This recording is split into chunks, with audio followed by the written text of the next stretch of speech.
اور جب تم نے ایک شخص کو قتل کیا تو اس میں باہم جھگڑنے لگے، حالانکہ جو بات تم چھپا رہے تھے اللہ اس کو ظاہر کرنے والا تھا۔ چنانچہ ہم نے کہا کہ اس بیل کا کوئی سا ٹکڑا مقتول کو مارو، اس طرح اللہ مردوں کو زندہ کرتا ہے اور تم کو اپنی قدرت کی نشانیاں دکھاتا ہے تاکہ تم سمجھو۔ پھر اس کے بعد تمہارے دل سخت ہو گئے گویا وہ پتھر ہیں یا ان سے بھی زیادہ سخت، اور پتھر تو بعضے ایسے ہوتے ہیں کہ ان میں سے چشمے پھوٹ نکلتے ہیں، اور بعضے ایسے ہوتے ہیں کہ پھٹ جاتے ہیں اور ان میں سے پانی نکلنے لگتا ہے، اور بعضے ایسے ہوتے ہیں کہ اللہ کے خوف سے گر پڑتے ہیں، اور اللہ تمہارے کرتوتوں سے بے خبر نہیں۔ مومنو، کیا تم امید رکھتے ہو کہ یہ لوگ تمہارے دین کے قائل ہو جائیں گے؟ حالانکہ ان میں سے کچھ لوگ کلام اللہ یعنی تورات کو سنتے، پھر اس کے سمجھ لینے کے بعد اس کو جان بوجھ کر بدل دیتے رہے ہیں، اور یہ لوگ جب مومنوں سے ملتے ہیں تو کہتے ہیں ہم ایمان لے آئے ہیں، اور جس وقت تنہائی میں ایک دوسرے سے ملتے ہیں تو کہتے ہیں جو بات اللہ نے تم پر ظاہر فرمائی ہے وہ تم ان کو اس لیے بتائے دیتے ہو کہ قیامت کے دن اسی کے حوالے سے تمہارے پروردگار کے سامنے تم کو الزام دیں۔ کیا تم سمجھتے نہیں؟ کیا یہ لوگ یہ نہیں جانتے کہ جو کچھ یہ چھپاتے اور جو کچھ ظاہر کرتے ہیں اللہ کو سب معلوم ہے؟ اور بعض ان میں ان پڑھ ہیں کہ اپنی آرزوؤں کے سوا اللہ کی کتاب سے واقف ہی نہیں، اور وہ صرف اٹکل سے کام لیتے ہیں۔ سو ان لوگوں پر افسوس ہے جو اپنے ہاتھ سے کتاب لکھتے ہیں اور کہتے یہ ہیں کہ یہ اللہ کے پاس سے آئی ہے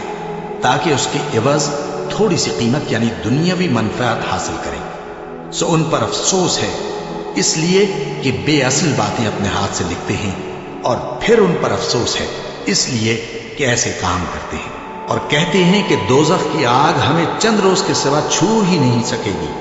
ان سے پوچھو کیا تم نے اللہ سے اقرار لے رکھا ہے کہ اللہ اپنے اقرار کے خلاف نہیں کرے گا؟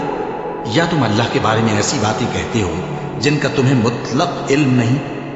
ہاں کیوں نہیں، جو برے کام کرے اور اس کے گناہ ہر طرف سے اس کو گھیر لیں تو ایسے لوگ دوزخ میں جانے والے ہیں اور وہ ہمیشہ اس میں جلتے رہیں گے، اور جو ایمان لائیں اور نیک کام کریں وہ جنت کے مالک ہوں گے